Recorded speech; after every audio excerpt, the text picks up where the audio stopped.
Hello everyone,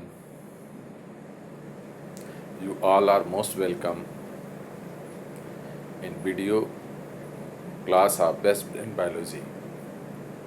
I am Sanjay Dwivedi. Today we will solve multiple choice questions of cytology, exercise number 2.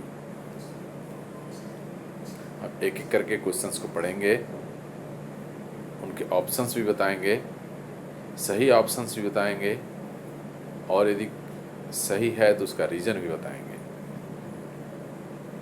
पहले number का option है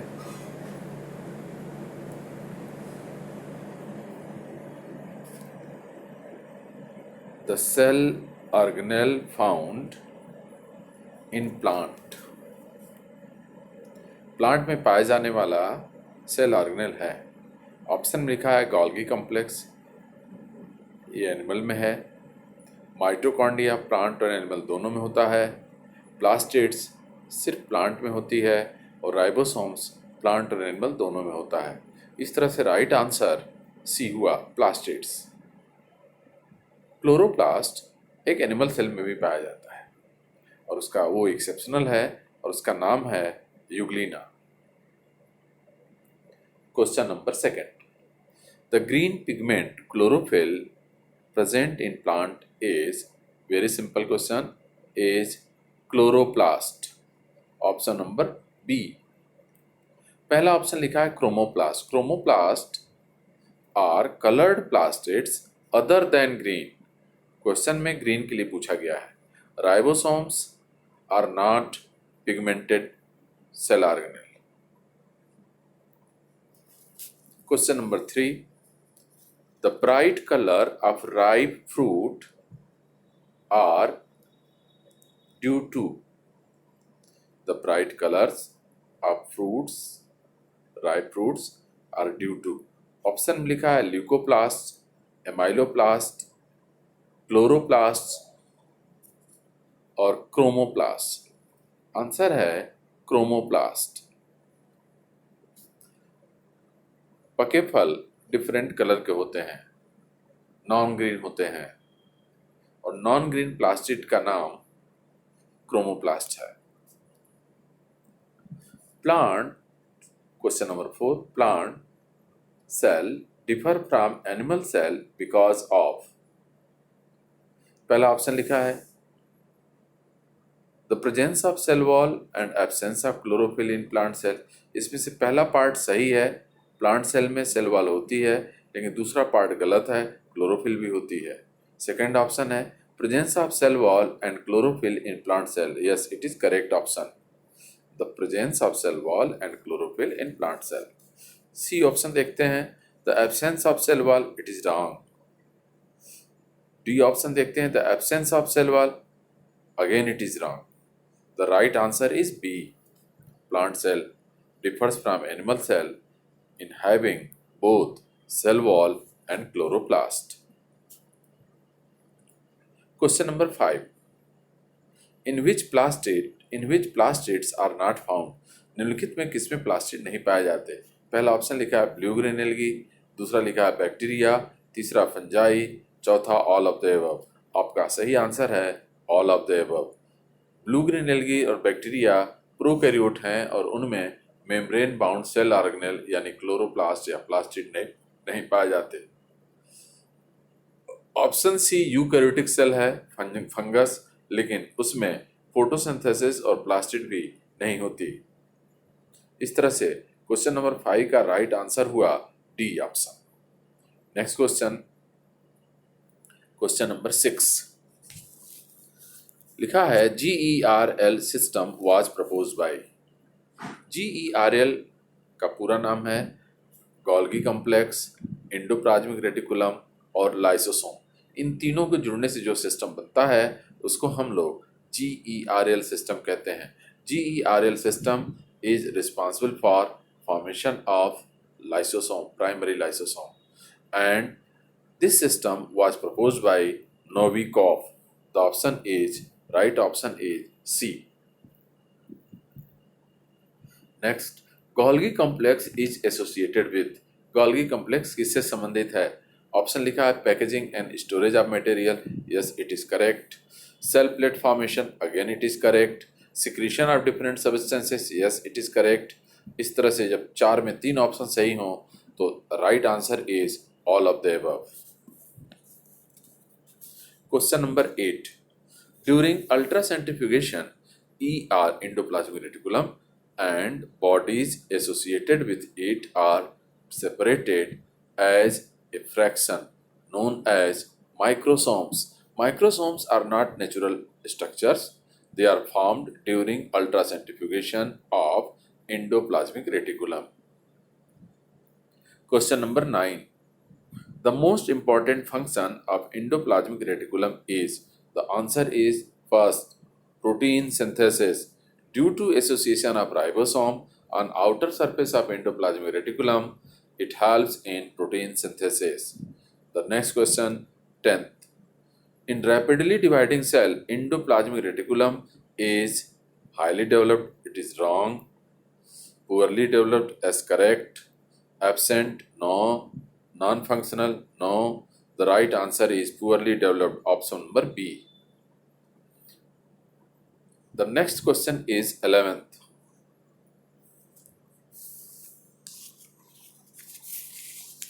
Question है, which of the following subunit of ribosome is composed of 23S rRNA and 55S rRNA plus 32 different proteins? आपको बताऊं, चाहे prokaryote का ribosome हो चाहे यूकैरियोट का राइबोसोम हो, दो सब यूनिट के बने होते हैं। प्रोकैरियोटिक राइबोसोम को हम 70S कहते हैं, यूकैरियोटिक राइबोसोम को हम 80S कहते हैं। प्रोकैरियोटिक 70S राइबोसोम का लार्जर सब यूनिट 50S कहलाता है और उसमें 5S प्लस 23S rRNA पाए जाते हैं। इस तरह से क्वेश्चन नंबर 11 का सही आंसर ए हुआ 50S। हम दूसरे भी राइबोसोम के सब यूनिट बता देते हैं। ऑप्शन नंबर सी में लिखा है 30S। 30S राइबोसोम में 16S rRNA और 21 डिफरेंट प्रोटीन्स पाई जाती है। 60S जो ऑप्शन डी में लिखा है, इट इज द लार्जर सब unit of eukaryotic ribosome which consists of 28S, 5S and 5.8S rRNA along with 49 different proteins.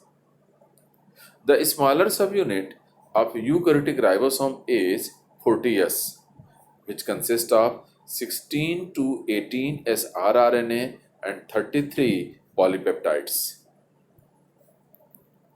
Question number 12. Which is concerned with autolysis? Auto means self, lysis means destruction करने वाला। वह कौन सा है जो खुद का डिस्ट्रक्शन कर सकता है? आंसर है लाइसोसोम। लाइसोसोम सेल्फ लाइसिस करा सकती है, इसलिए इसको ऑटोलिसिस कराने वाला ऑर्गेनेल कहते हैं। Question number 13. Lysosome along with food content is called secondary lysosome. जब लाइसोसोम फूड कंटेंट के साथ हो तो उसको सेकेंडरी लाइसोसोम कहते हैं। In case of secondary lysosome the enzymes are in active form, enzymes active होती हैं। प्राइमरी लाइसोसोम में रिसेंटली फॉर्म लाइसोसोम होता है और उसमें एंजाइम्स एक्टिव नहीं होती। Question number 14. The cell organelle showing extensive polymorphism is again lysosome. Lysosome एक ऐसा सेल ऑर्गेनेल है जो कई फॉर्म में एग्जिस्ट करता है। इनके 4 फॉर्म मुख्य हैं। पहला प्राइमरी लाइसोसोम, दूसरा सेकेंडरी लाइसोसोम, तीसरा रेजिडुअल बॉडीज और चौथा autolysosome. Question number 15. The lysosomes are known as suicidal bag because of hydrolytic enzymes. Hydrolytic enzyme के कारण होने के कारण लाइसोसोम को सुसाइडल बैग कहते हैं। Question number 16. Secondary lysosomes are also called secondary lysosomes are also called heterophagosome. उनको heterophagosome भी कहते हैं। Question number 17. Some of the enzyme which are associated in converting fats into carbohydrate are present in। Way enzyme जो वह process जो fat को carbohydrate में बदलती है उसको हम ग्लूकोनियोजेनेसिस कहते हैं। और ग्लूकोनियोजेनेसिस जिस सेल आर्गन में चलती है उसका नाम glyoxysome. The right answer is D, glyoxysome. Question number 18. Most of the water in turgid cell occur chiefly in vacuole। turgid cell में exchange solvent का vacuole के fluid से होता है। Question number 19. Which of the following part of a cell is non-living? It is again answer में लिखा है centriole, no it is cell organelle, ये राइट आंसर नहीं हुआ। Ribosome it is also cell organelle, right answer नहीं हुआ।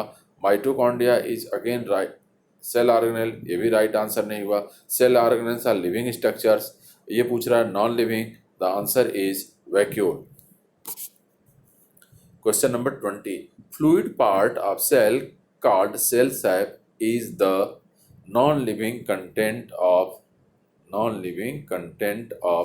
ए cell. Second option है living content of a cell. Third option है non living content of vacuole of cell. Yes it is correct. अब option A देखिए, इसमें लिखा non living content of the cell. Non living content of the cell को cell inclusion कहते हैं। Non living content of the vacuole of cell को cell sap कहते हैं। Question number 21. Vacuole in plant cell lacks membrane, नहीं membrane होती है, यानी यह स्टेटमेंट सही नहीं है। लैक्स मेम्ब्रेन, अगेन मेम्ब्रेन होने के कारण ये गलत हो गया। Is membrane bound, yes, and contains storage proteins and lipids, no storage protein नहीं होता है यहाँ पे। प्रोटीन का स्टोरेज एल्यूरिनोसोम्स में होता है, लिपिड का स्टोरेज ओलियोसोम्स में होता है। चौथा ऑप्शन है is membrane bound, yes it is correct, and contain water and excretory substances, it is right answer। the right answer of question number 1 is D। the next question is 22. the pH of vacuolar cell sap is neutral and isotonic, no it is wrong। alkaline and hypertonic, yes it is correct। acidic and hypertonic,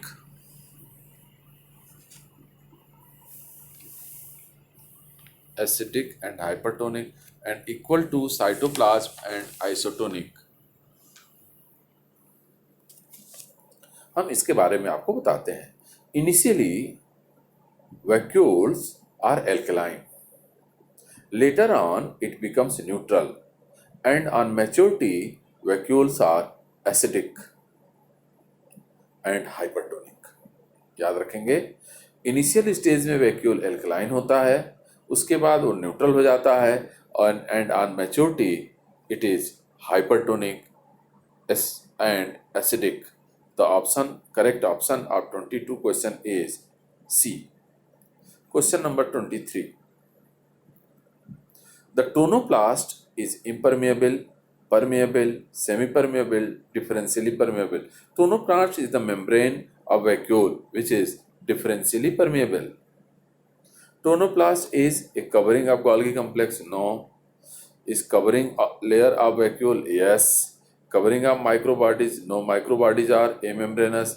Non-living cytoplasmic content, no, it is cell sap। Tonoplast covering of vacuole है, यानी right answer is B. 25. The colour of rose petal is due to water soluble pigment present in.